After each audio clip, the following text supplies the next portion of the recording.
Academia Nacional de la Ingeniería y el Hábitat de Venezuela. Comisión de Educación Superior. Cátedra ANIH 2026. Los grandes retos de la ingeniería y el hábitat en Venezuela. Módulo 1. Desarrollo sostenible y ambiente. 4 de mayo del 2026. Conferencia 3 del módulo 1. Infraestructura, planes y prioridades de desarrollo en Venezuela. Por Eduardo Páez Pumar. Hoy tenemos el gusto de continuar con el módulo 1 sobre desarrollo sostenible y ambiente de esta edición 2026 de la Cátedra de la Academia Nacional de Ingeniería y del Hábitat. Esta segunda jornada tiene las clases que nos acaba de indicar el académico Pablo Maraño. La que viene a continuación es la clase número 3 de este módulo, que denomina Infraestructura, Planes, Prioridades y Desarrollo en Venezuela. Es un honor presentar al ingeniero civil egresado de la Universidad Católica Andrés Bello y académico miembro correspondiente de la Academia Nacional de Ingeniería del Hábitat, el ingeniero Eduardo Páez Pumar, cuya trayectoria integra la construcción de hitos de infraestructura pública como estaciones y túneles del metro de Caracas y los teques, viaductos y plantas de tratamiento, junto a una sólida gestión en edificaciones privadas de los sectores bancarios, hotelero y residencial. Su experiencia gerencial destaca en empresas de la talla técnica como la constructora Astaldi, el Banco de Venezuela del Grupo Santander, Tamayo Accorsi y el Centro Ciudad Comercial Tamanaco. Además de haber presidido la Fundación Instituto de Mejoramiento Profesional del Colegio de Ingenieros de Venezuela. Actualmente, como consultor independiente y coautor de textos técnicos, ejerce una influencia estratégica como fundador de IPOC, asesor de Consejo Consultivo de la Cámara Venezolana de la Construcción, miembro activo en comisiones clave de FEDECámara, de la Asociación Hispano-Venezolana de Ingenieros y Arquitectos, Asociación Venezolana de Ingenieros Eléctricos, Mecánicos y Afines, y Asociación Venezolana de Ingenieros de Inspección y Supervisión de Obras, y por supuesto, esta Academia Nacional de la Ingeniería del Hábitat, donde es miembro de varias comisiones, incluyendo la Comisión Especial Académica de España. En la sesión de hoy, el académico Eduardo Páez Pumar nos ofrecerá un diagnóstico riguroso sobre los planes y prioridades de desarrollo en Venezuela, analizando el estado crítico de la red vial, el sistema eléctrico y el suministro de agua, mientras propone una hoja de ruta centrada en la inversión estratégica y el mantenimiento. Su exposición detallará los requerimientos financieros para recuperar la competitividad nacional, el potencial de la transición energética y los nuevos modelos de gestión, como las concesiones viales, con el fin de transformar nuestra infraestructura en un motor de bienestar socioeconómico. Bienvenido, académico Eduardo Páez Pumar. Muchas gracias por su presentación. Adelante. Gracias, académico Naime. Voy a compartir pantalla.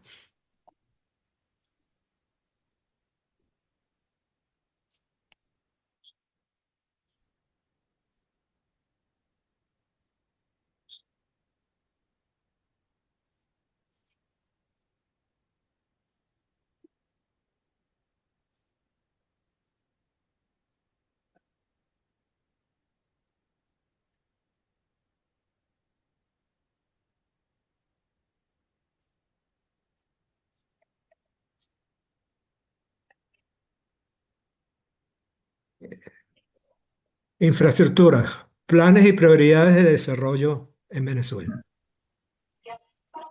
La infraestructura constituye el apoyo fundamental en todo proceso de desarrollo para las actividades socioeconómicas de las naciones. La adecuada disponibilidad de obras de infraestructura modernas, de calidad, así como la prestación eficiente de servicios conexos, contribuyen a que un país o región pueda desarrollar ventajas competitivas y alcanzar un mayor grado de especialización productiva, de bienestar e integración social. La sola presencia de la infraestructura no garantiza la prosperidad interna, pero con su ausencia o estancamiento y deterioro no puede lograrse un crecimiento económico y social sostenido e impone además una carga inaceptable para la ciudadanía, en especial para los grupos humanos más pobres o vulnerables. Esta es la introducción del Plan Nacional de Infraestructura de la Cámara de Construcción. El tema de la cobertura geográfica de la infraestructura y los sectores que abarca es muy amplio. Hay infraestructura urbana, interurbana e internacional, y sectores como desarrollo económico en transporte, energía, comunicaciones, agua y saneamiento, desarrollo social, hospitales, escuelas, represas, canales, medio ambiente, parques, reservas humanas, eh, circuitos de ecoturismo, etcétera, información y conocimiento como redes, sistemas de educación a distancia, satélites, etcétera. Venezuela ha sido un país que desde los años 40 tuvo un desarrollo muy importante en infraestructura. Aquí vemos algunas de esas imágenes de infraestructura vial, particularmente puentes de grandes dimensiones. Algunas imágenes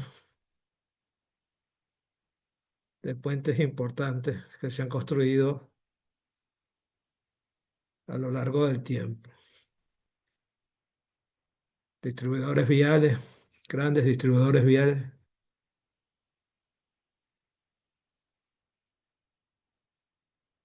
El metro de Caracas, que fue en su época ejemplo para América Latina cuando los primeros años.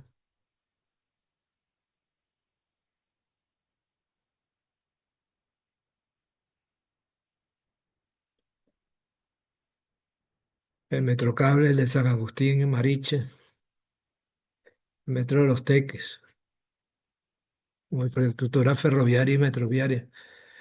El ferrocarril Ezequiel Zamora, tanto la estación de Caracas como Cuba y Charallave. El Metro de Valencia.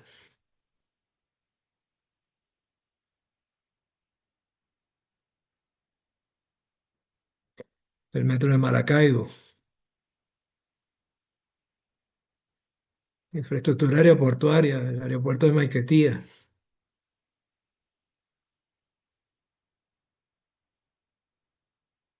La Chinita en Maracaibo.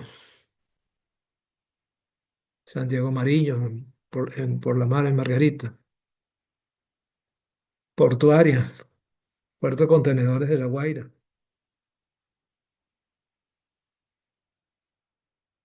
Puerto Cabello, Maracaibo.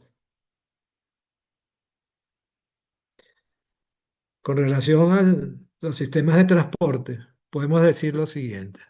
La red vial está en muy mal estado, sin control de vehículos sobrecargados. Se estima que cerca del 70% de las unidades de transporte colectivo están paralizadas o han sido desincorporadas por obsolescencia. Transporte colectivo sin integración modal. Solo existe integración modal y tarifaria entre el Metro de Caracas y el Metrobús, pero a la intemperie sobre vías públicas y con muy pocas unidades. Ninguno de los parámetros de operación del Metro de Caracas se cumple. La red ferroviaria es insuficiente por muchos proyectos paralizados. Son pocas las líneas aéreas internacionales que operan y es escasa la frecuencia de vuelos internos. El movimiento portuario es sumamente bajo.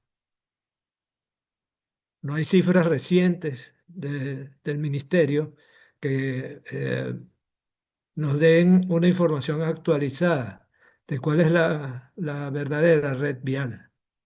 Una estimación de la red vial que estaría tomando en cuenta vías pavimentadas, granzón, tierra, en 121.000 kilómetros.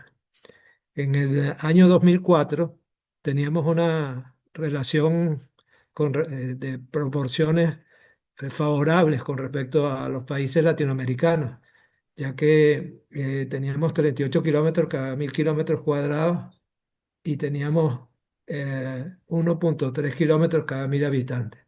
Eso ha ido cambiando porque perdimos el ritmo de construcción de vías pavimentadas, granzón y tierra, y hoy en día pues debemos estar muy por debajo de esto, pero no hay ninguna información oficial. Con relación al parque de vehículos de carga, resulta que tenemos una flota de camiones pesados muy pequeña. Si, si nosotros comparamos los camiones pesados de Venezuela, esta es una referencia de CAF, este, apenas 5% del total de la flota son camiones pesados. Esto afecta mucho el tema logística. Las características del parque automotor de vehículos de carga es la siguiente. Parque heterogéneo, gran variedad de marcas y modelos. Parque obsoleto, edad muy elevada, 53%, más de 15 años. La mayoría son transportistas individuales, con baja capacidad, dos ejes. Los vehículos livianos representan el 40% del flujo total de la carga. Hay un alto porcentaje de camiones vacíos en viaje de retorno. Entre el 50 y el 80% de los vehículos regresan vacíos. Eso hace sumamente costoso por problemas de logística, la alimentación y muchas otras cosas más. Existe un déficit crónico de reposición de flota de carga pesada. Los vehículos de más de 25 toneladas representan el 2,2% de la flota y la flota pesada es menor que en otros países suramericanos, como lo mencionamos antes.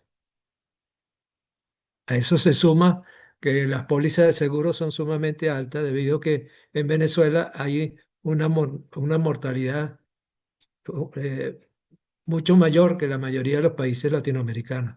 Aquí vemos unas proyecciones del Observatorio Venezolano de datos históricos de la Organización Mundial de la Salud, en el que Venezuela está prácticamente al doble en mortalidad por cada 1.000 habitantes del país que tiene más mortalidad después de Venezuela, que es República Dominicana. Según el balance del primer trimestre del año 2026 del Observatorio Venezolano de Seguridad Vial de la ONG Paz Activa, existió un aumento del 30% respecto al mismo periodo de 2025. Y las motocicletas están involucradas en el 70% de los decesos. Los jóvenes de 20 a 24 años lideran estas víctimas. Esto tiene la razón de ser, pues, de esta problemática es que no tenemos un buen transporte superficial y la gente, pues como no se puede trasladar en transporte público, termina comprando motos y tenemos un exceso de motos en el país. Con relación al metro de Caracas, no se cumplen los parámetros de operación y faltan trenes. Los lapsos de espera en horas pico son mayores de 15 minutos. La línea 1 solo operan 19 de los 48 trenes que se compraron y los trenes que operan en la línea 1 están operando en despacho manual. El pilotaje automático no ha sido puesto en servicio. Fue el contrato de rehabilitación de la línea 1. Con relación a la red ferroviaria, tenemos una red ferroviaria muy pequeña, 688 kilómetros. Está en construcción, que no se ha terminado. El tramo Ezequiel Zamora 2, Puerto Cabello La Encrucijada, 108 kilómetros, pero la obra está paralizada. Hay un tramo que estuvo operando de este ferrocarril entre San Diego y Guacara, pero también se paralizó. Los otros están operativos o intermitentes. Con relación al aeropuerto, la red aeroportuaria, el Aeropuerto Internacional Simón Bolívar fue en las décadas de los años 70, 80 y 90 la principal puerta de entrada de Sudamérica y un importante centro de conexión de Europa con el resto de América Latina.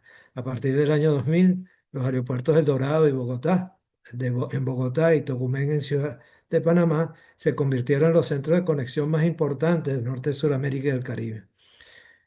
Además, tenemos la situación de que la FAA degradó a categoría 2 en el año 2019 al aeropuerto de Maiquetía por incumplimiento de estándares internacionales. El tráfico aéreo se gestiona con una navegación basada en sensores y no una navegación basada en rendimiento de las aeronaves.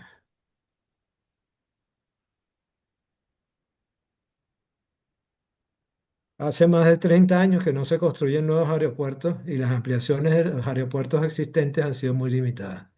Los trabajos de ampliación del aeropuerto Simón Bolívar están paralizados y solo se está pavimentando en este momento la pista 10L, que es la pista principal, con excepción de Conviasa, que tiene un Airbus A340, 200 y otro 600, más los aviones Embraer 105, 190 y 5 Cessna Caravan.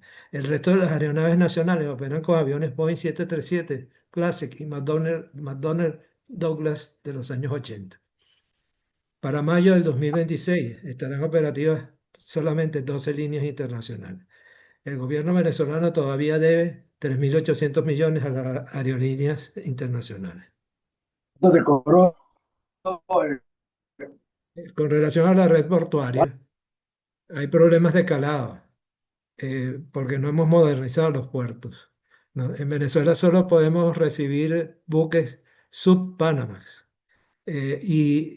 Solamente en el puerto de La Guaira, donde se construyó el puerto de contenedores, porque estos buques no pueden entrar a Puerto Cabello. Y en el caso de Puerto Cabello, que es el puerto más importante de Venezuela, cuando lo comparamos con otros puertos latinoamericanos como Cartagena, Buenaventura, Guayaquil y el Callao, vemos que los movimientos por hora son mucho menores. El tiempo que está en muelle en Puerto Cabello es de 37 horas respecto a 12 y el, eh, en el caso de Puerto Cabello el tiempo de estadía de los buques son 15 días, mientras que en Cartagena son 20 horas, en Buenaventura son 30 horas, en Guayaquil son 48 horas y en el Callao 24. Puerto Cabello no tiene grúas pórticos y en cambio Cartagena, que tiene calado y tiene 6 grúas pórticos, 2 de ellas son para buques super post Panamax. Entonces esto nos limita mucho con los buques que puedan atracar en el país. Con relación a la infraestructura de electricidad, pues aquí veremos algunas imágenes de distintas plantas de generación hidroeléctrica. Primero era Guri, después el Caroachi, el Macagua. El Macagua son 3 centrales y el aliviadero. Este es el aliviadero de Macagua 3.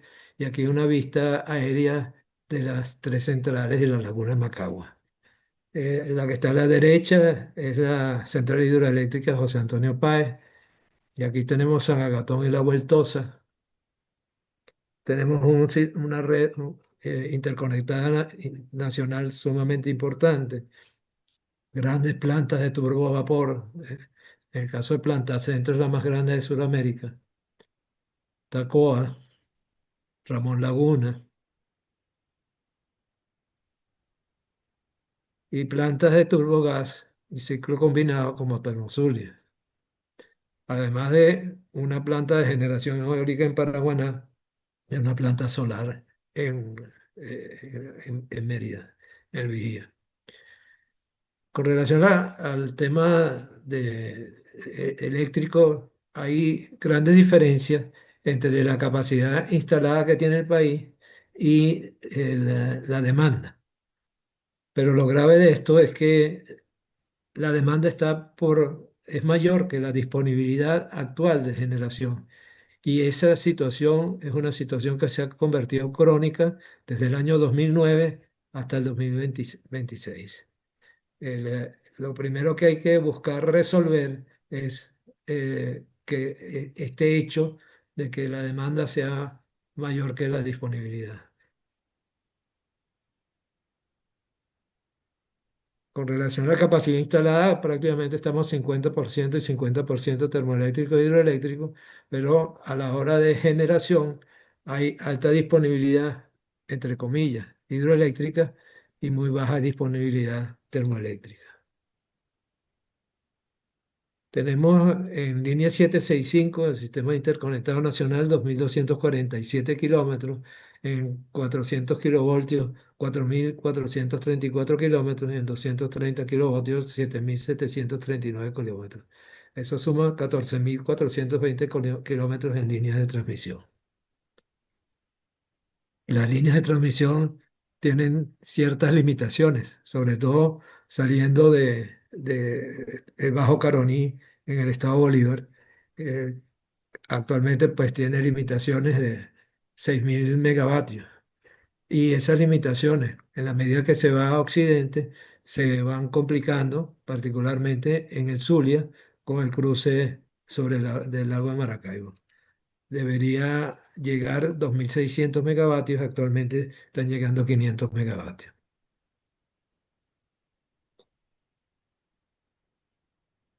El, eh, Debido a ello, se presentan frecuentes interrupciones de servicio y variaciones de voltaje. El 47% del parque de generación hidroeléctrica está indisponible y el 86% del parque de generación termoeléctrica está disponible. De 34.313 megavatios de capacidad de generación instalada, el CEN solo dispone de una capacidad operativa del 30%, cercana al 30%. Esta capacidad solo daría para servir el 54% de la demanda máxima histórica, 18.696 megavatios ocurría el año 2013. El gobierno anunció un plan de ahorro de energía eléctrica de 45 días, iniciado en marzo del 2026, motivado por el aumento de calor y sequía debido al paso perpendicular de los rayos solares. Las medidas claves incluyen mantener aire acondicionado a 21 grados o más y desconectar equipos no esenciales. No hay muchas instituciones que estén levantando ahorita estadísticas sobre los servicios públicos. Esta es en COVID 2024, donde el tema eléctrico reporta que diariamente se le va la luz varias horas, 28%, alguna vez por semana, varias horas, 47%, alguna vez al mes, 13%, y alguna vez cada 2 meses, 4%.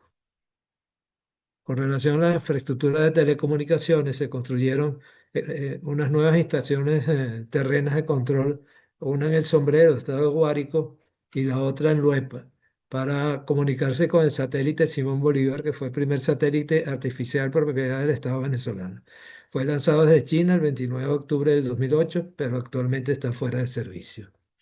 El satélite Simón Bolívar en marzo de 2020 se salió de su órbita geoestacionaria y quedó fuera de servicio. Su vida útil estaba prevista para 15 años y debería quedar inactivo en el 2023. Estaba previsto que el satélite Huaycaipuro sería lanzado en el 2022 y tendría un año de coexistencia con BenSat-1, que es el satélite Simón Bolívar, para hacer la transferencia de todos los servicios de un satélite a otro. Este satélite aún no ha sido contratado. Ante la inoperatividad de BenSat-1, la Agencia Bolivariana para Actividades Espaciales contrató el servicio con el satélite Intersat-14 de Intersat Corporation, que está en Virginia, Estados Unidos, con el cual viene operando hasta la fecha. En los últimos años, Venezuela ha mejorado su competitividad en banda fija.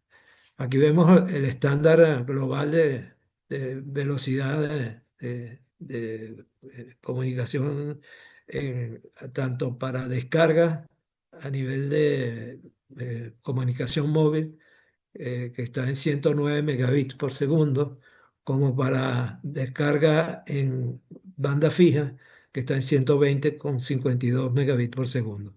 Venezuela está en el ranking de número 97 y los tiempos de descarga en megabits por segundo, 29,39 comparado con 109,29. Y con respecto a banda fija, estamos en el puesto 67 con un 100,11 megabits por segundo de descarga respecto a el 120,52. En banda fija, como se ve, estamos mucho mejor y hemos mejorado en el tiempo.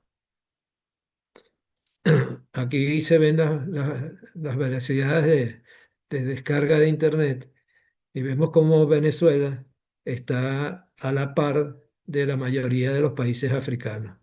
Seguimos estando muy atrasados.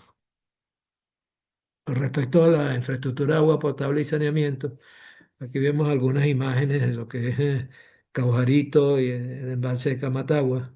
Caujarito es la planta de tratamiento de aguas del TUI 3, la más grande que tiene Venezuela.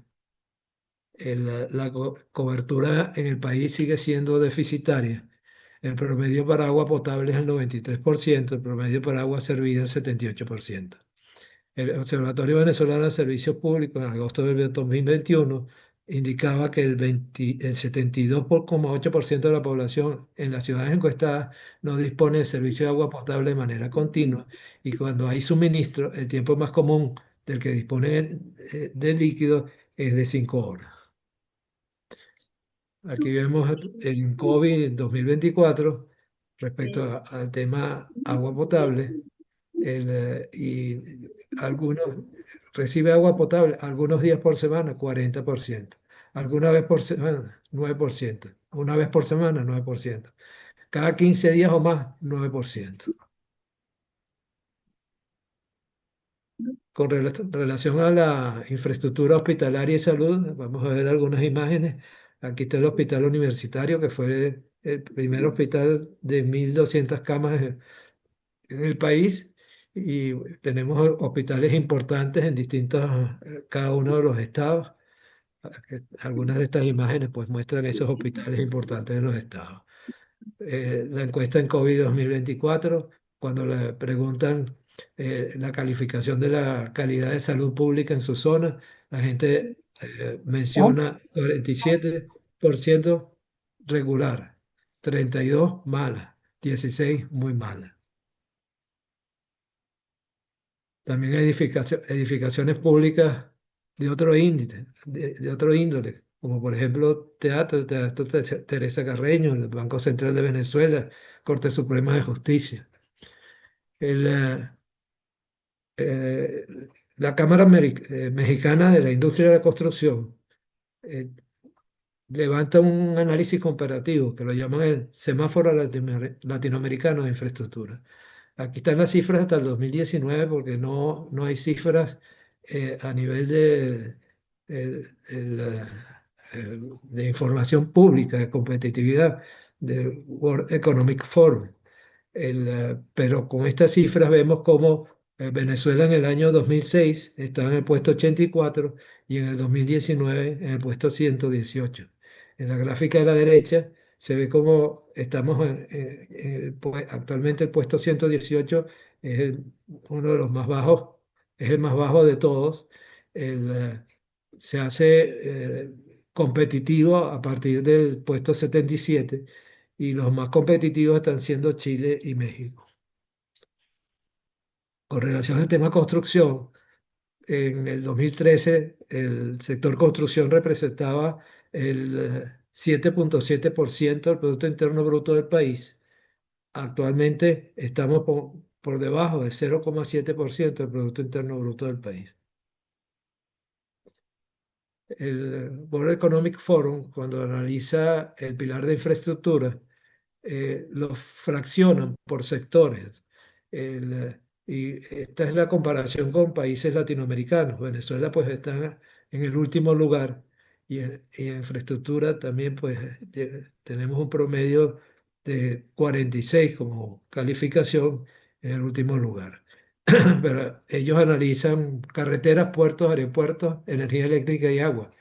Y cuando se analizan carreteras, podemos observar que a nivel de conectividad tenemos 85,7 puntos, pero la calidad es de 26,2. O sea, tenemos la vialidad, pero no la estamos manteniendo adecuadamente.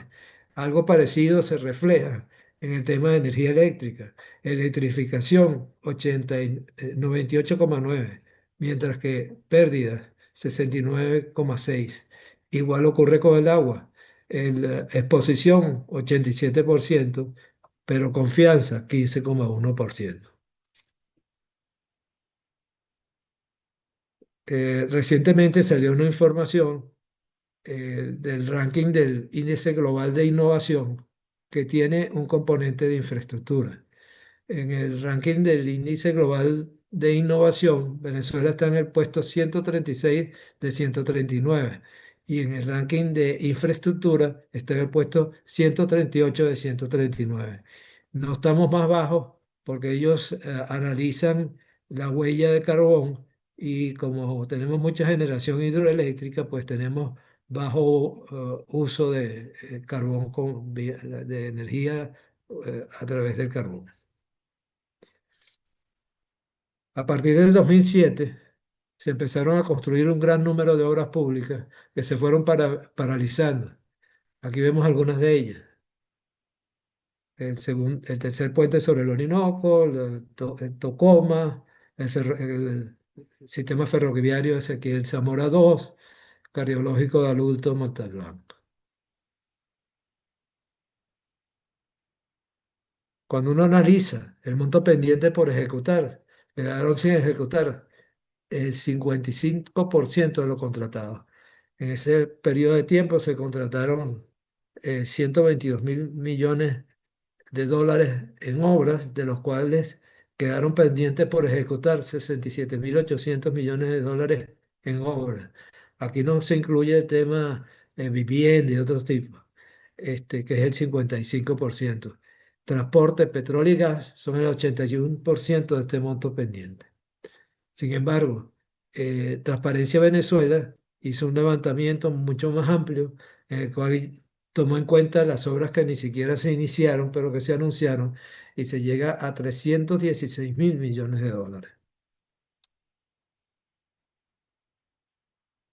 La Venezuela de hoy, conciencia ciudadana y hábitos profesionales. La población no tiene cultura de ahorro energético. Algunos promotores, ingenieros y arquitectos no se esfuerzan para sus diseños de edificaciones, para que sus diseños de edificaciones sean eficientes energéticamente y sostenibles. El sistema eléctrico nacional está deteriorado, desactualizado y comprometido y existe pobreza energética. Financiamiento e incentivos. No se tiene financiamiento ni del Estado ni de la banca para el desarrollo de proyectos verdes. Normativa legal, adaptarse a la actualidad que está viviendo la sociedad y el mundo. Hay leyes en proceso como la ley de cambio climático, la ley de energías alternativas, la ley de edificaciones público-privadas sostenibles que están pendientes de aprobar. Vamos a ver ahora los planes de desarrollo por sectores. Transporte y vialidad. Aquí nos estamos apoyando en el Plan Nacional de Mantenimiento 2022-2023 de la Cámara Venezolana de la Construcción. Entre los puentes que requieren rehabilitación o mantenimiento mayor está el viaducto La Cabrera de la autopista regional del centro. Hubo un estudio de evaluación y diagnóstico del comportamiento geotécnico y estructural del viaducto La Cabrera hecho por el ingeniero Echezuría, que llegó a las siguientes recomendaciones. Reactivar el control de carga de los vehículos que circulan por la autopista regional del centro. El tablero actual, esto es producto de un estudio de carga que hicieron y se encontraron con un número muy importante de vehículos sobrecargados que están dejando a los cuales permiten circular por la autopista regional del centro. El tablero actual debe ser sustituido por una nueva losa de concreto precomprimido diseñada para el nivel de carga existente. Colocar asfalto en la superficie de la losa del puente, colocar adecuados aparatos de apoyo de neopreno, revisar los sistemas de fundación. El diseño estructural del pilote del sistema de refuerzo pudiera sufrir cambios importantes. Si lo comparamos con las fundaciones del ferrocarril del TUI, del ferrocarril Ezequiel Zamora 2, hay diferencias muy importantes en la longitud de los pilotes. De no efectuarse una intervención inmediata, se corre el riesgo de que el deterioro sea tal que imposibilite el tránsito de vehículos. Con relación al transporte superficial, se compraron 7.316 autobuses, se importaron 7.316 autobuses Yutong, pero no hubo un programa de entrenamiento para su mantenimiento ni la importación de los repuestos necesarios para mantenerlos operativos. En este plan del Plan Nacional de Mantenimiento se plantea un programa de importación de repuestos y repotenciación de unidades Yutong con el fin de recuperar 3.600 autobuses, 50% de la flota, en un periodo de 2 años. Otra cosa que es importante del país, sobre todo por el tema agrícola, es el mantenimiento de la vialidad rural. El mantenimiento de la vialidad rural debe permitir transitabilidad todo el año. Es necesario mantener la vía engrasonada los primeros años, construir bateas para drenaje y aplicar técnicas de estabilización de suelo. El afecto posterior solamente se justificará en aquellos casos de tráficos importantes. Para ello se requiere un análisis de producción agropecuaria. El análisis detallado de la producción agropecuaria permite seleccionar las vías que serán objeto de inversiones progresivas hasta su pavimentación.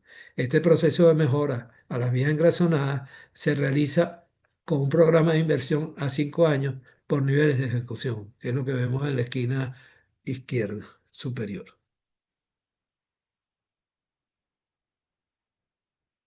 Metro de Caracas, rehabilitación de la línea 1.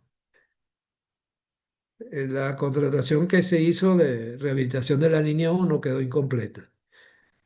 Quedan como trabajos pendientes para rehabilitación 400 millones. Para concluir las obras se requieren otros 300 millones y por incumplimiento de contrato se deben 155 millones. Si se resuelve este tema financiero, la ejecución de los trabajos faltantes es entre 12 y 18 meses. Al año 2023 solo operaban 19 trenes de los 48 trenes. Actualmente la situación en número de trenes es parecida.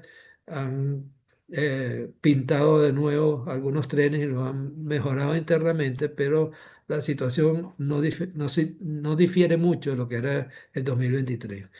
Los trenes operan manualmente, el sistema automatizado de control de trenes no se ha puesto en servicio, los rieles deben ser cambiados, las vías férreas rehabilitadas ya están desgastadas por mal mantenimiento y existen frecuentes cortocircuitos en las zapatas colectoras de red de contacto. Con relación a la rehabilitación y ampliación del aeropuerto de Maiquetía, trabajo pendiente para la rehabilitación y optimización del aeropuerto de Maiquetía, recuperar la categoría 1 que otorga la FAA.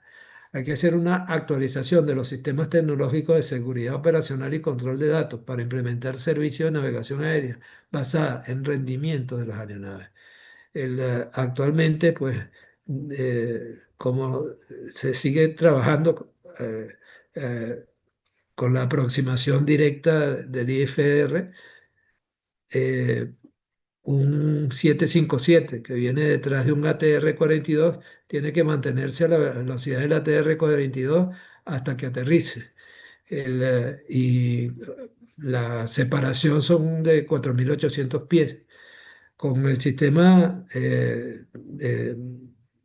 es de 4 dimensiones, que identifica cada uno de los aviones que aproximan al aeropuerto, donde identifica las coordenadas largo de ubicación tanto en altura como coordenadas planas y velocidad. Esto permite que se le dé prioridad a una aeronave que está más atrás porque tiene una velocidad mayor y puede aproximar más rápido y más seguro al aeropuerto. La separación entre aeronaves, en este caso son 600 pies y se pueden ahorrar hasta 100 galones en la aproximación. Falta también la repavimentación de la pista 10 que está en ejecución, que es la pista principal 10L, la construcción de la plataforma remota internacional, la remodelación del terminal nacional y la modernización de la plataforma de carga, remoción del asfalto y rehabilitación estructural del pavimento para soportar aeronaves de gran tonelaje. El Plan Nacional de Mantenimiento 2022-2023 contempló todos estos sectores que mencionamos antes y contemplaba también el puente Rafael Urdaneta, el cual ya fue rehabilitado, reparado. La inversión a nivel de vialidad era 1.494 millones de dólares. La inversión en aeropuertos y puertos, 387 millones de dólares para un total de 3.603 millones de dólares. Otras prioridades. Cambiar el modelo de concesión de las autopistas interestatales. En el caso de la autopista regional del centro, actualmente tiene un modelo en el que la gestión pública es descentralizada y las gobernaciones de los estados que atraviesan Aragua, Carabobo y Miranda administran los peajes, así como el mantenimiento de los tramos en cada estado. Las tarifas son ajustadas periódicamente por el Ministerio de Transporte y las gobernaciones. La proposición es que haya un solo concesionario que opere como operaba antes con las tarjetas perforadas y los peajes, con los peajes automatizados sin alcabalas intermedias. El usuario paga una tarifa variable según el recorrido, lo que lo hace más económico para el usuario.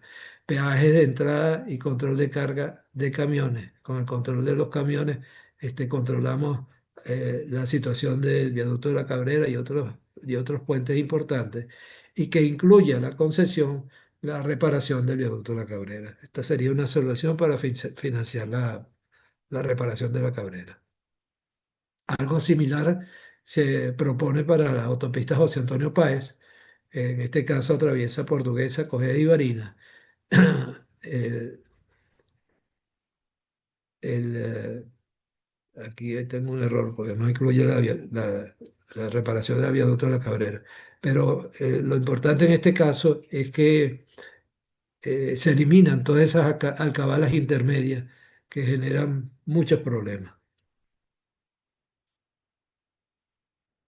Algo parecido se puede plantear para la Gran Mariscal de Ayacucho.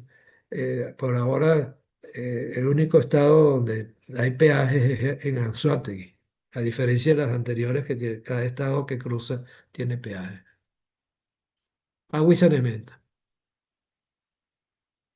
También en el Plan Nacional de Mantenimiento de 2022-2023 de la CBC, se plantean etapas. Una primera etapa con planes de acciones urgentes, fáciles de solucionar, como el caso de la reparación de vehículos de transporte, identificación de bombas averiadas, con motores dañados, etcétera. Esta primera etapa permitiría recuperar 50 litros por habitante día. Y una segunda etapa de 4 años con recuperación operativa que permitiría llegar a 200 litros por habitante día. También estaba contemplado el mantenimiento de varias plantas de tratamiento importantes financiadas por la CAF. Ese financiamiento se paralizó y parte de lo que se hizo fue reemplazo de barrelodo en algunas de las plantas de tratamiento como La Guairita y Caujarito. Por otro lado, la planta de tratamiento de La Guairita tiene una fuga de 800 litros por segundo pendiente de corregir, que no está incluido en estos trabajos, que también está paralizado. Cuando sumamos, la inversión total es de 928 millones de dólares. Salud pública. Para efectos de salud pública, se planteó la rehabilitación de 34 hospitales del Ministerio del Poder Popular para la Salud. Para determinar esta inversión se tomó como referencia un estudio de 22 hospitales realizado por la Unidad de Gestión de Tecnologías para la Salud de la Universidad Simón Bolívar y se hizo una proyección para 34 hospitales Centinela y se indexaron los costos. Los problemas principales que se observaban eran problemas con el sistema eléctrico, problemas con los elevadores, problemas con los sistemas de aire acondicionado y entre los sistemas instalados que no estaban operativos se encontraban la protección contra descargas eléctricas, los sistemas de llamadas de enfermeras y la señalización de alarmas y altoparlantes. La inversión total no solo incluye la rehabilitación de los 34 hospitales, sino la rehabilitación de camas hospitalarias. Nos planteamos la rehabilitación de 8.145 camas hospitalarias y la inversión de 935 millones de dólares en 2 años. Energía eléctrica.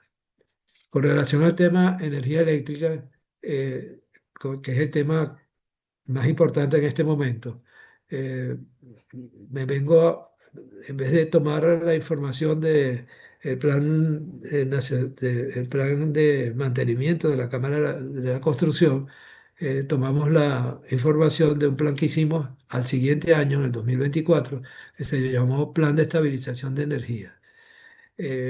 en ese plan de estabilización de energía, también hemos contemplado sistemas híbridos de paneles solares flotantes para que trabajen como complemento a plantas hidroeléctricas.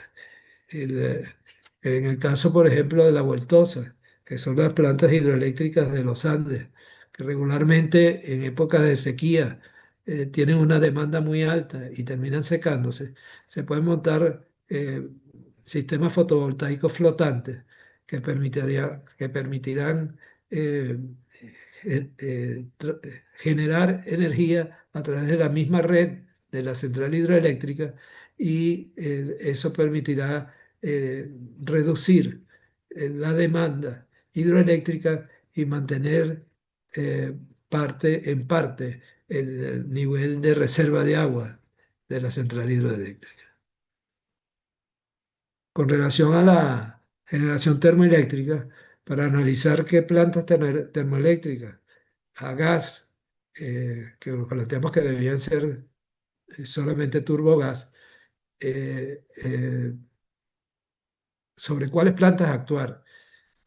La prioridad se le dio a la región central, porque en la región central, Carabobo, Miranda, Aragua, Distrito Capital y Lara, está el 75% de las zonas industriales del país. Entonces, información de Conindustria. Además, se planteó que solamente fueran plantas turbogás con acceso de gas. Pero el país tiene un problema importante porque con la caída de la producción petrolera cayó el gas asociado. En el 2016 teníamos una producción de gas de 7.926 millones de pies cúbicos diarios y actualmente tenemos 4.500 a 4.700 millones de pies cúbicos diarios. Eh, para ello se requiere pues, recuperar la producción petrolera. El país en este momento está en esa etapa. Este es un análisis que hizo la Cámara Petrolera Venezolana pues, con un plan de recuperación y este plan de recuperación tenía una inversión de 20.000 millones de dólares en los primeros 2 años. Permitiría frenar la declinación y recuperar la producción. Una vez definidas las ubicaciones de las plantas termoeléctricas del Plan de Estabilización de Energía de la Cámara de la Construcción, que lo llamamos PEE 2000, se planteó pues la rehabilitación de grupos de turbocargadores a gas en 2 fases. La fase 1, 11 meses, la fase 2, 7 meses. Región Capital y Región Central y Estado Lara, donde están plantas como India Urquía, Barcaza, José María España, La Raiza, Guareras y Picure.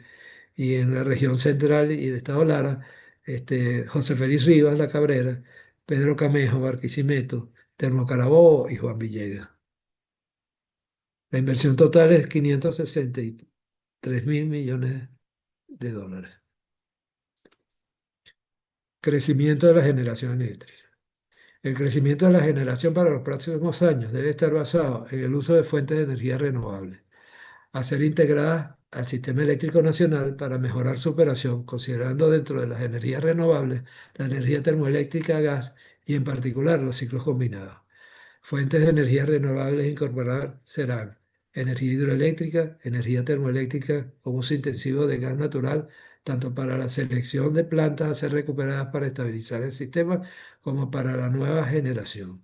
Energía eólica y solar, ampliación de otros tipos de energías renovables como el hidrógeno verde, la biomasa, la energía mareomotriz, la energía nuclear modular o la energía geotérmica.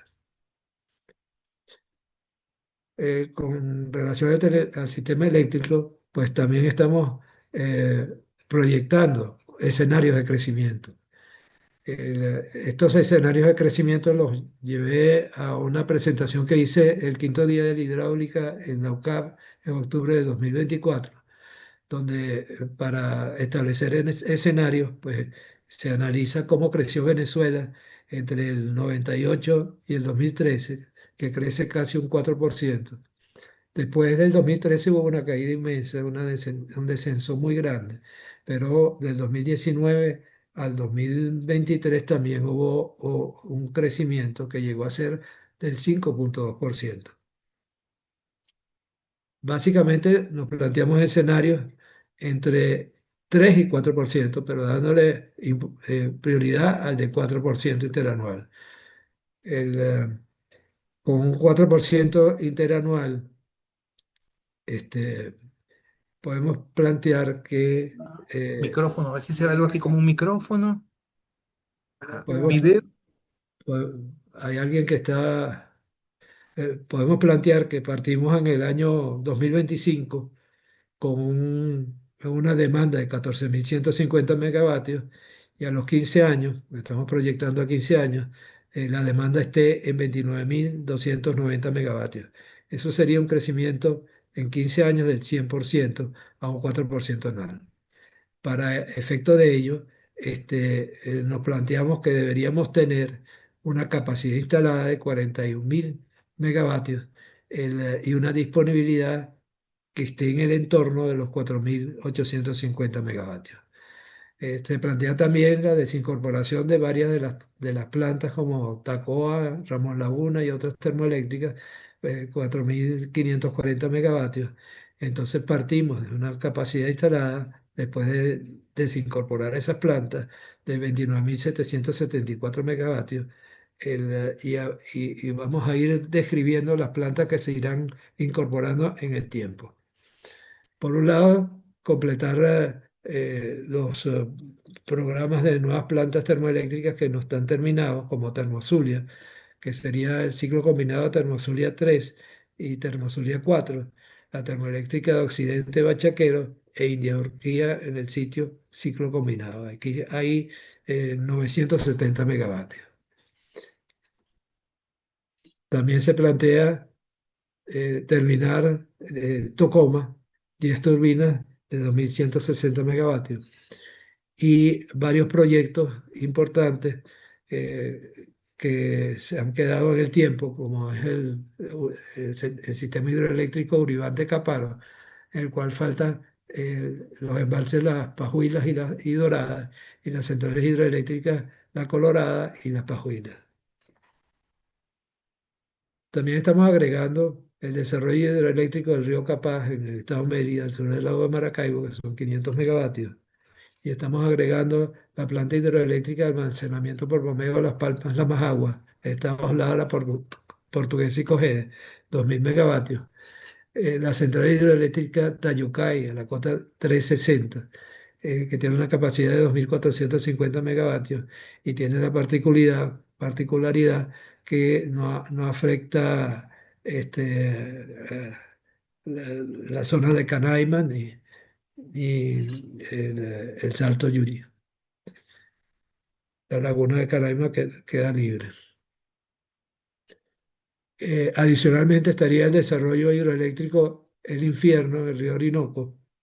Se llama El Infierno por el nombre de la isla que está en el sitio donde se plantea este desarrollo. Este desarrollo permitiría también tener una vialidad que comunique el norte, que cruce el Orinoco de un lado a otro y además manejar un poco mejor aguas arriba la navegabilidad de los barcos, porque se mejoraría el calado.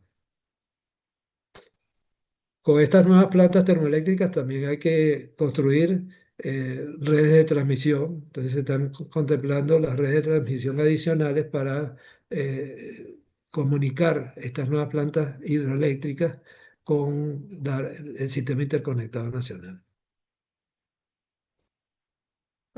Haciendo el resumen de ampliación de energía en el periodo 2025-2040, vemos que nueva generación incorporar, completar los ciclos combinados de las plantas termoeléctricas Termozulia, Bachaquero e India Urquía. Estamos planteando una planta solar fotovoltaica en La Pastora, en Valle de la Pascua, perdón, y una planta eólica en El Isiro, en Falcón.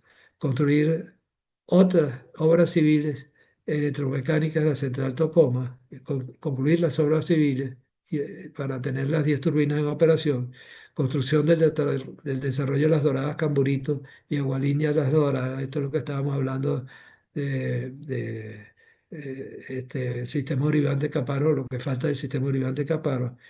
Otras plantas generadoras fotovoltaicas, eólicas en La Guajira, Paraguaná, Esparta y Sucre, pequeñas plantas, pequeñas centrales hidroeléctricas en el embalses existentes, biomasa, nuclear modular, geotérmica, plantas térmicas a gas en campos petroleros, que serían térmicas aisladas. Ahí estamos incorporando 4.255 megavatios. Y se agregaría la construcción de el río Capaz, el desarrollo hidroeléctrico del río Capaz, del desarrollo hidroeléctrico Las Palmas, Las Majaguas, Tayucay y el Infierno. No todos los megavatios estarán incorporados a los 15 años, pero tendremos incorporados 11.226 megavatios para poder llegar a los 41.000 que tenemos planteado que sean de capacidad instalada. Ahora, ¿cómo lograr la ejecución de todos estos programas? Si el país no tiene fondos, sería en base a las asociaciones público-privadas. La inversión pública tiene un alto efecto multiplicador sobre la macroeconomía y el empleo, pero por el contrario tiene efectos desfavorables para el déficit público y la balanza de pagos internacionales. La inversión en infraestructura durante épocas de crisis es un instrumento de política anticíclica de gran utilidad para acelerar el relanzamiento de las economías. Sin embargo, los fondos del Estado no son suficientes para lograr este efecto y el sector privado, con los contratos APP, alivia la carga, convirtiéndose en una fuente alterna de financiamiento y de reactivación. En Venezuela ha sido el sector público el encargado de realizar la inversión de nuevas infraestructuras. Sin embargo, ante las limitaciones económicas, el sector privado puede asumir algunas funciones. Las principales opciones de asociaciones público-privadas son Build, Operate and Transfer, modelo de concesión en el que el sector privado construye, opera y mantiene una infraestructura, recibiendo beneficios por un periodo de tiempo de 20 o 25 años y luego la traspasa al sector público. Build, Own, Operate and Transfer. Este modelo se diferencia del anterior en el que la empresa privada es dueña del proyecto y de los beneficios. Las concesiones Build, Own, Operate and Transfer y Build, Operate and Transfer se denominan también concesiones Greenfield. Renovate, Operate and Transfer. Este modelo de concesión, la empresa privada reconstruye una propiedad pública, la opera y la mantiene, recibiendo beneficios por un periodo de tiempo de 20 a 25 años y luego la entrega nuevamente al sector público. Este modelo se usa mucho en edificaciones portuarias y aeroportuarias y se le denomina también concesión brownfield. Y el cuarto sería propiedad y es prestación por el sector privado. Es exclusivo del sector privado. Ya sea que el sector privado o el público se encargue de la operación y provisión de servicios, los usuarios generalmente pagan tarifas que costean total o parcialmente la inversión para la construcción y los gastos corrientes de operación y mantenimiento. El Banco Interamericano de Desarrollo tiene un estudio que llama Infrascopio. En este caso es el estudio del 2021-2022, donde analizan la capacidad para movilizar inversiones APP de distintos países. Mientras Brasil, Chile, Uruguay, Colombia, Perú, Paraguay tienen alta capacidad para movilizar inversiones APP, Venezuela en los años se ha desentendido de esto y tiene que ponerle el ojo porque esta es la vía por la que se pueden financiar proyectos de infraestructura en las condiciones actuales del país. Hay ejemplos en 29 países con 2.171 nuevos proyectos por un valor de 995.000 millones. Hubo la construcción de 37.156 kilómetros de vialidad en América Latina y el Caribe y 64.695 megavatios de generación en América Latina y el Caribe. Aquí vemos Brasil con inversiones importantes en generación y en vialidad. Eh, el mismo Banco Interamericano de Desarrollo evalúa el número de asociaciones público-privadas para aeropuertos por inicio de contrato. Aquí vemos que prácticamente todos los años se inicia algún contrato de asociaciones público-privadas, en algunos casos hasta 13 contratos de asociaciones público-privadas. Al fijarnos en el número de pasajeros trasladados, vemos que la mayoría de los pasajeros trasladados en Argentina, Colombia, Honduras, Jamaica, Ecuador, Uruguay, Chile, Perú, Costa Rica, Brasil, México, República Dominicana, son en aeropuertos que están bajo concesión en asociaciones público-privadas. Y el número de aeropuertos, la cantidad de aeropuertos son importantes. En Argentina hay 56 bajo APP, 39 aeropuertos.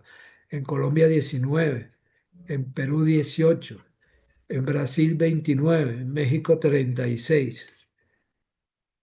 Nosotros podríamos dar en concesión varios aeropuertos, sobre todo todos aquellos que manejan más de 1 millón de pasajeros anuales, como el Aeropuerto Internacional Simón Bolívar de Maiquetía, el Santiago Mariño de Por la Mar, la Chinita de Maracaibo, José Antonio Anzoátegui de Barcelona, Manuel Carlos Piar de Ciudad Guayana y el Arturo Michelena.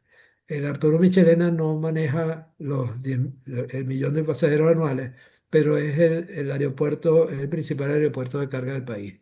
Todos estos aeropuertos pudieran ser entregados en concesión. Con relación a puertos, esta imagen es parecida a la anterior, del 2020, el Banco Interamericano de Desarrollo.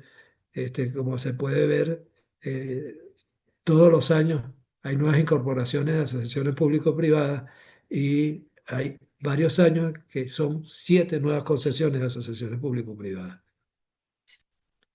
A nivel de carga contenerizada, prácticamente toda la carga contenerizada del grupo de países analizados, Uruguay, República Dominicana, Perú, Panamá, México, Jamaica, Ecuador, Colombia, Chile, Brasil, está bajo asociaciones público-privadas. Y el número de terminales son muchos en los que, como Chile, Colombia, Ecuador, Jamaica, eh, Panamá, República Dominicana, Uruguay, en el que el 100% de los terminales están bajo asociaciones público-privadas. Nosotros pudiéramos otorgar en concesión, por ejemplo, el puerto de Guamache, que estuvo antes concesionado, pero que ahora incluya la concesión, el servicio de ferry entre la isla de Margarita y Puerto La Cruz.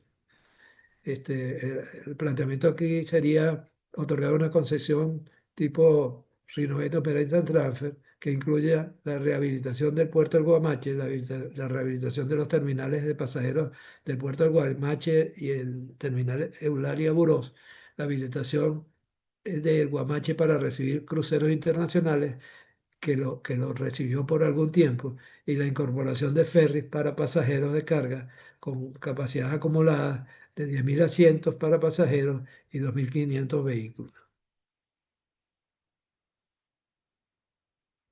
Para efectos de este mismo tema de desarrollos nuevos por asociaciones público-privadas, se hizo un estudio con la Universidad Católica de Andrés Bello y la Cámara de la Construcción, y salieron varios casos importantes, como la ampliación del acueducto Luisa Cáceres Arismendi Clavelinos II, la segunda etapa de Clavelinos, entre los estados Sucre y Nueva Esparta, con un monto de $200 millones, o la ampliación del aeropuerto internacional y desarrollo del aeropuerto internacional de Higuerote en el estado Miranda.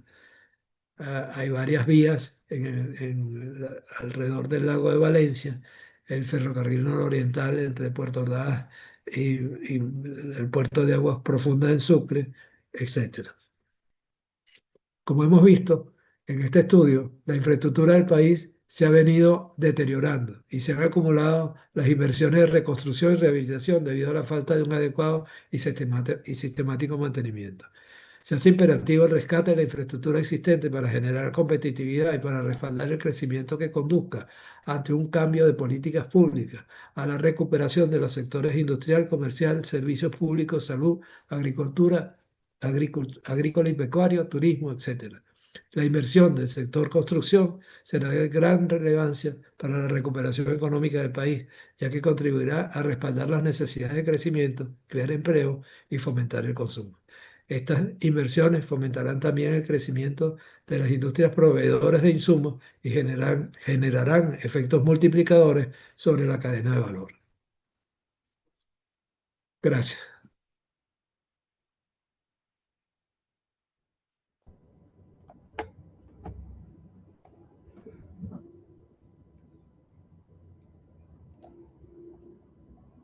Muchas gracias, académico Eduardo Páez Pumar.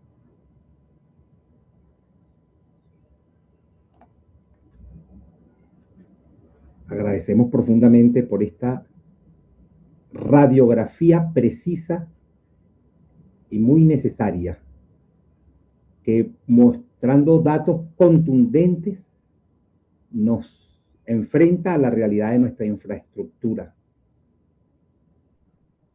Sus conclusiones además dejan claro que la recuperación nacional no depende de soluciones aisladas, sino de una inversión estratégica sostenida y un cambio profundo en los modos de gestión y de mantenimiento. Realmente considero que esta presentación de 138 láminas dadas de manera maestra en aproximadamente 50 minutos solamente, bien podría convertirse en 3 clases completas de la cátedra y mantendría la atención y el interés indiscutible de todos los asistentes. Así que estoy gratamente impresionado, pero no tan impresionado, en realidad estamos acostumbrados a estas clases del académico Eduardo Páez Pumar, con tanta información que deja mucho interés para seguir investigando sobre esta información. Muchísimas gracias. Vamos a dar inicio a una sección de discusión, preguntas y respuestas. Tenemos un comentario que nos hace Maripili Mesa, dice: gracias, excelente presentación, nada más que hablar por lo claro de los datos. Tenemos a la académica Yajaira Freites, dice: una de las primeras medidas serían de tipo legislativo, al propiciar un cambio en que el Estado ceda parte de su gestión en los actuales servicios de vialidad, energía, etcétera, a fin de obtener financiamiento y tejer asociaciones público-privadas. Gracias por su información. Sería, aunque bastante lo amplió el académico Eduardo Páez Pumar, tomando en cuenta de que no hay todavía ninguna pregunta formulada en el chat, si él quiere complementar a propósito del comentario pertinente que nos hace la académica Yajaira Freites. Bueno, yo diría que sobre todo en el tema de servicios públicos es importante modificar la ley actual, en el caso del tema eléctrico, la ley actual de servicio eléctrico, que solo permite la participación del Estado en la operación y el negocio del servicio eléctrico, y volver a operar como se operaba antes con la ley anterior del 2001, que permitía la participación del sector privado. Y al haber participación del sector público y el sector privado, hay competencia. Y eso permite que el mantenimiento pues sea mejor y que se puedan separar los sistemas de generación, transmisión, distribución y comercialización por grupos distintos, y que el sistema de transmisión, sobre todo la red troncal de transmisión, sirva para balancear los costos y distribuir adecuadamente la energía en todo el país. Correcto. Tenemos también un comentario que nos hace el ingeniero Humberto Fermín, dice: felicitaciones, ingeniero Páez Pumar, excelente diagnóstico de la situación del país, aunque triste, y cómo afrontar el proceso de reconstrucción. Él no lo coloca aquí como pregunta, se entiende que está diciendo que se está mostrando, porque efectivamente se hace, se da una hoja de ruta para afrontar el proceso de reconstrucción. Tenemos a María Farías, dice, excelente ponencia, les saludo desde Guasdualito, Apure. Nuevamente, la académica Yajaira Freite dice, ¿cómo se operaría el sistema interconectado si hay asociaciones público-privadas? Adelante, académico Páez Pomar. Bueno, es que aquí estaríamos hablando de concesiones y la asociación público-privada es una concesión. Entonces, determinados servicios, por ejemplo, generación eléctrica, se puede dar en concesión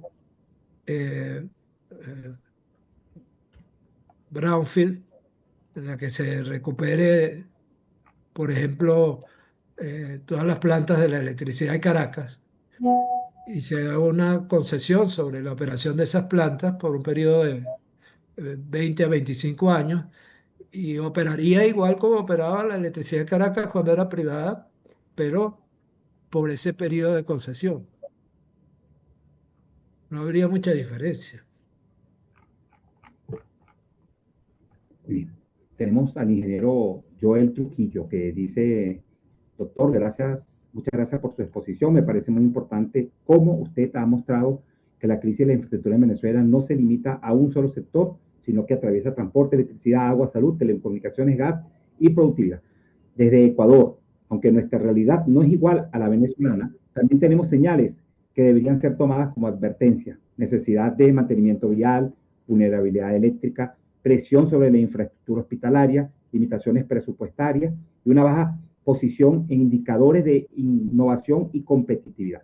Luego hace la pregunta siguiente. Desde su experiencia con el caso venezolano, ¿cuáles serían las señales tempranas que países como Ecuador deberían atender para evitar que el deterioro de la infraestructura se convierta en una pérdida estructural de competitividad? Y en un escenario de recursos limitados, ¿qué debería priorizarse primero?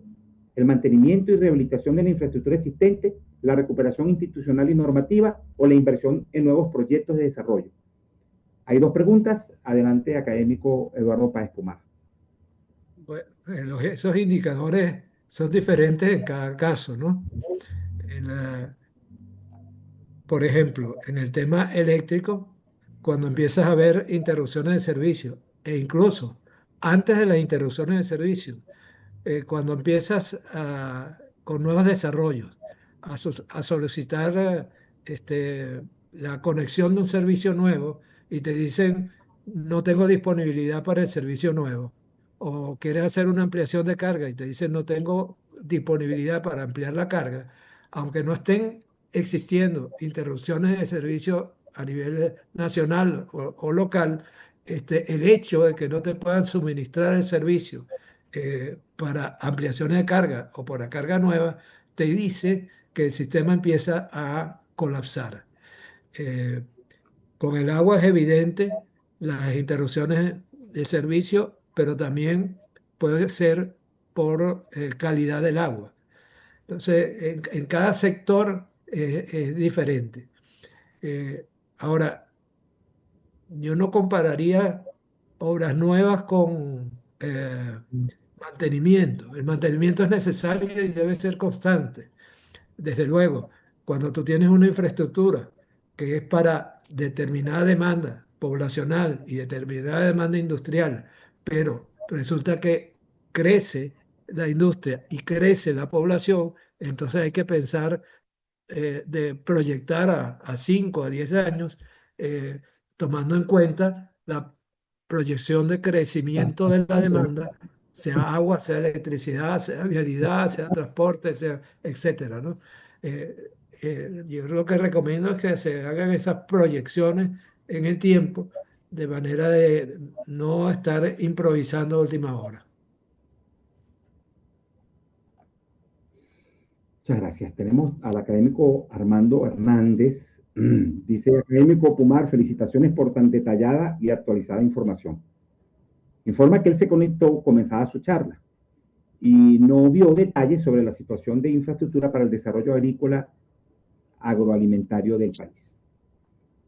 Sí, bueno, cuando uno habla de infraestructura, es tan amplio que una charla como esta, pues, a pesar de que quiero meter muchas cosas, no las coloco completas, ¿no?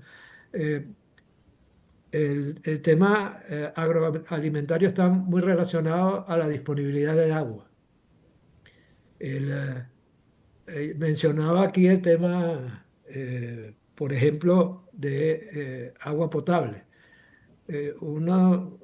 Tenemos casos como el sistema TUI 3, que es el principal sistema de suministro de agua potable para Caracas, que depende de Camatagua. Pero resulta que Camatagua simultáneamente alimenta el embalse del Guárico y alimenta el sistema de riego del Guárico. Ese sistema de riego del Guárico, que es el más importante del país, está afectado en épocas de sequía cuando la ciudad de Caracas demanda mucha agua y cuando el embalse de Camatagua baja de nivel. Para evitar eso, se planteó la construcción del sistema TUI 4 y el embalse de Cuira, de manera de tener agua embalsada exclusivamente para agua potable. El sistema TUI 4 llega a la entrada de la planta de tratamiento de Caujarito. La planta de tratamiento de Caujarito actualmente está diseñada, ella está diseñada para 15.000 litros por segundo, pero actualmente está trabajando con 10.000 litros por segundo. Pero entonces tendría la entrada que viene de Camatagua y la entrada que viene de Cuira, y eso permitiría demandar menos agua de Camatagua y que Camatagua no se seque y no se afecte el sistema de riego de Guárico. Eso que ocurre en Caracas se puede extrapolar a varios sitios del país, porque muchos de los embalses son para riego y para agua potable. Hay ejemplos, por ejemplo, en el acueducto regional del centro, el Pao Cachinche, se diseñó para 6.000 litros, 6.000 hectáreas de riego, y actualmente no hay agua para riego porque toda está para el acueducto regional del centro. Y otro tema que hay que tomar en cuenta es que no se han construido nuevos embalses. Los últimos embalses que se construyeron, el último que se construyó, Tres Ríos, no fue una construcción de un embalse nuevo, sino un aumento de altura de una presa. Y el 2003 se terminó Caruachi y el 2006 Tres Ríos. De ahí para acá, en 20 años no se ha construido un embalse nuevo y muchos de los embalses tienen problemas de solvatación, de asentamiento. eh, y en la medida en que han tenido mayor asentamiento del que tenían proyectado, y sería bueno hacer un estudio a nivel nacional de cuál es la condición de todos estos embalses, porque se van a ir quedando fuera de servicio uno tras otro. Eh, Como ocurrió en el caso de Falcón con el acueducto bolivariano.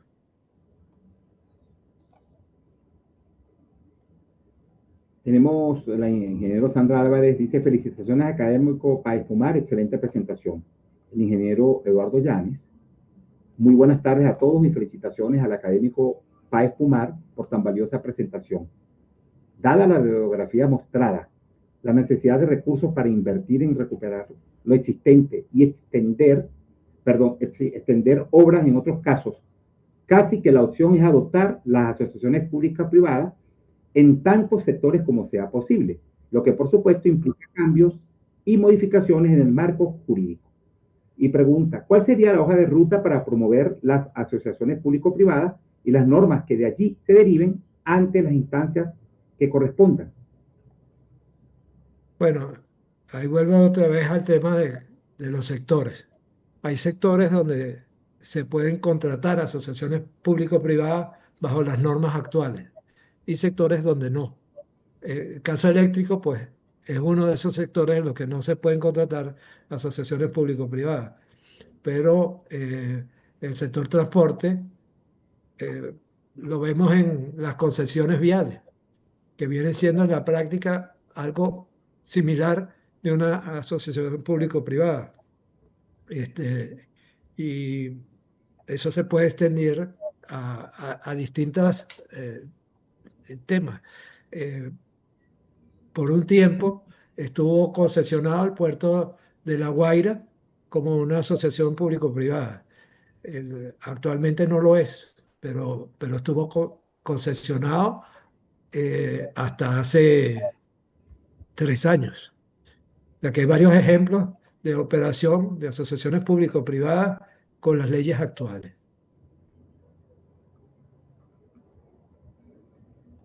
Muy bien. Por cierto, el académico Armando Hernández agradece por su detallada respuesta. Tenemos a la académica Oladis Troconi de Rincón. Dice: felicitaciones, Eduardo.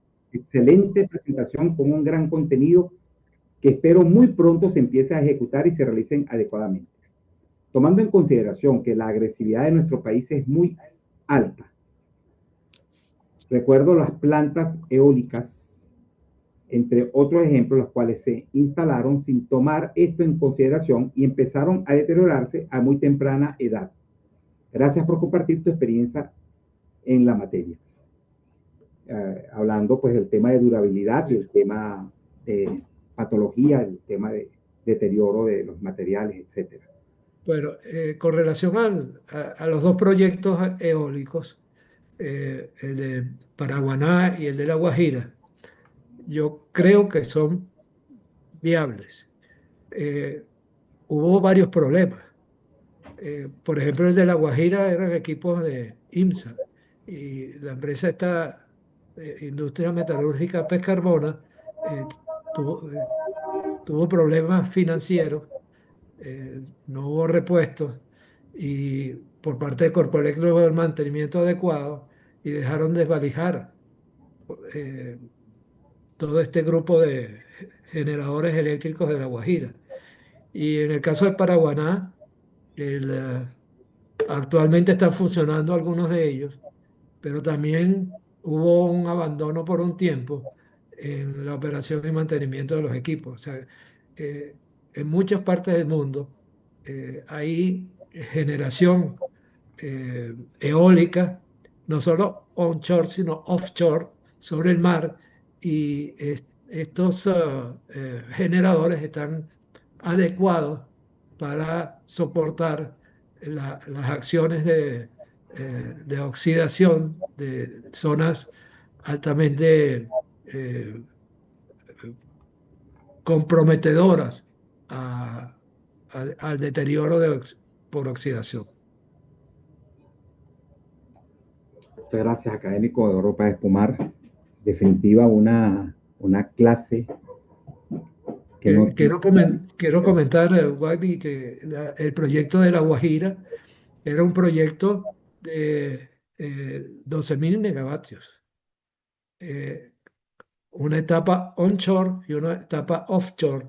Y si ese proyecto se hubiese desarrollado, pues tendríamos una zona de generación importante en el occidente del país y no estaríamos dependiendo exclusivamente de la generación del Bajo Caroní.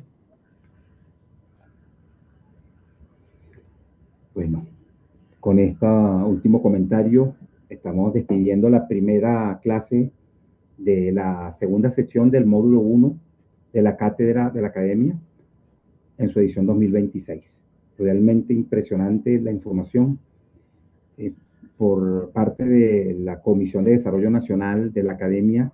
Muchas de las personas de esa comisión están aquí también presentes, están solicitando la información. Vamos a hacerle llegar con todo gusto la presentación en PDF que tiene toda la data, y además en esta semana vamos a estar colocando de manera editada el video en el canal de YouTube de la academia, el video de cada una de las presentaciones de la clase de hoy. Muchas gracias, académico Eduardo Páez Pomar.